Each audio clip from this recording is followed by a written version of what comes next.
আজকে ঐকমত্য কমিশনের যে প্রসঙ্গ নিয়ে আলোচনা হয়েছে, আমরা মনে করি এটা আমাদের রাজনৈতিক জীবনে একটা অত্যন্ত আনন্দের দিন।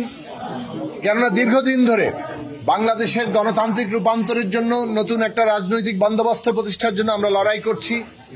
বিশেষভাবে আমরা বলবো 2014 সালের যে তামাশাপূর্ণ নির্বাচন হয়েছিল, নির্বাচনের আগেই যেখানে 153 জনকে নির্বাচিত ঘোষণা করে তারা সরকার গঠনের সংখ্যাগরিষ্ঠতা নিয়ে নিয়েছিল, এইরকম তামাশা পৃথিবীর ইতিহাসে দেখা যায়নি।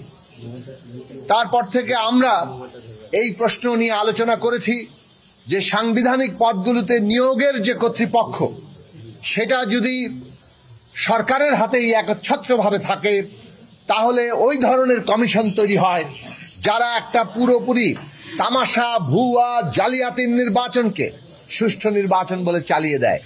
যেখানে কোনো ন্যূনতম ভোট পড়ে না, সেখানেও তারা বলে এত % ভোট পড়েছে, ইত্যাদি ইত্যাদি। কথা বাড়াবো না।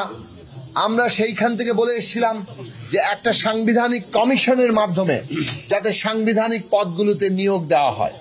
আমরা এটাও বলেছিলাম যে সাংবিধানিক কমিশন সরকারি দল, বিরোধী দল এবং বিচার বিভাগের প্রতিনিধিদের সমন্বয় করতে হবে। প্রধানমন্ত্রী, বিরোধী দলীয় নেতা এবং প্রধান বিচারপতি অথবা তাদের প্রতিনিধিদের সমন্বয়ে গঠিত একটি সাংবিধানিক কমিশন সাংবিধানিক পদগুলোতে নিয়োগের জায়গায় আসবে। আমরা এই ছাত্র শ্রমিক জনতার অভ্যুত্থানের পরে যে অন্তর্বর্তী সরকার গঠিত হয়েছে, তাদের উদ্যোগে যে কমিশনগুলো গঠিত হয়েছে, এখন ঐকমত্য কমিশন, তারা এই প্রস্তাব নিয়ে এসছেন।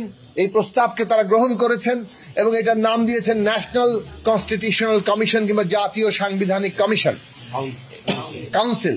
এই জাতীয় সাংবিধানিক কাউন্সিলের মাধ্যমে সাংবিধানিক এবং সংবিধিবদ্ধ প্রতিষ্ঠানগুলোতে নিয়োগের কথা তারা বলেছেন।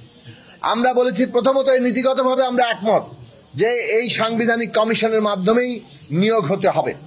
2 নম্বর হচ্ছে সাংবিধানিক কমিশনের গঠন কি হবে, সেটা নিয়ে আলাপ আলোচনা এখনো চলছে। প্রথমত এই সিদ্ধান্ত তো আসা দরকার যে নীতিগতভাবে সাংবিধানিক কমিশনের মাধ্যমে এই নিয়োগগুলো হবে কিনা, সেই বিষয়ে এখনো পুরো ঐকমত্য হয়নি। আমরা আলাপ আলোচনা করছি। আমরা বলেছি যে, অনুরোধ করেছি যে এই আলোচনা আজকেই শেষ না করে এই আলোচনা প্রয়োজনে আরো সময় নিয়ে করা দরকার। কেননা রাষ্ট্রের অত্যন্ত গুরুত্বপূর্ণ একটা প্রশ্ন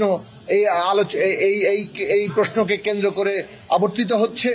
কাজেই এই বিষয়ে সাংবিধানিক কমিশনের মাধ্যমে নিয়োগের ক্ষেত্রে আমাদের ঐকমত্যে আসা দরকার। 2 হচ্ছে এর গঠন কি হবে, সেটা নিয়ে তাদের যে প্রস্তাব, সে নিয়ে বিভিন্ন মত আছে, সেটা নিয়ে আমরা পরবর্তীতে আলোচনা করব। অনেকেই বলেছেন রাষ্ট্রপতি এবং প্রধান বিচারপতিকে এর বাইরে রাখার, সেই বিষয়গুলো আলোচনার মধ্যে আছে। 3য় বিষয় হচ্ছে কোন কোন প্রতিষ্ঠান এর আওতাভুক্ত হবে। সেক্ষেত্রে নির্বাচন কমিশন, দুর্নীতি দমন কমিশন, পাবলিক সার্ভিস কমিশন, যেখানে আমাদের রাষ্ট্রের কর্মকর্তাদের নিয়োগ হয় সেটাই পুরোপুরি দলীয়কৃত হয়ে পড়ে, মানবাধিকার কমিশন এবং অডিটর জেনারেলের পদ। এই 5টি প্রতিষ্ঠান ন্যূনতম, অন্তত পক্ষে এই 5টি প্রতিষ্ঠানকে এই সাংবিধানিক কমিশনের মাধ্যমে নিয়োগের আওতায় আনা যায় কিনা, সেইটা নিয়ে আলাপ আলোচনা আমরা চালিয়ে যাব।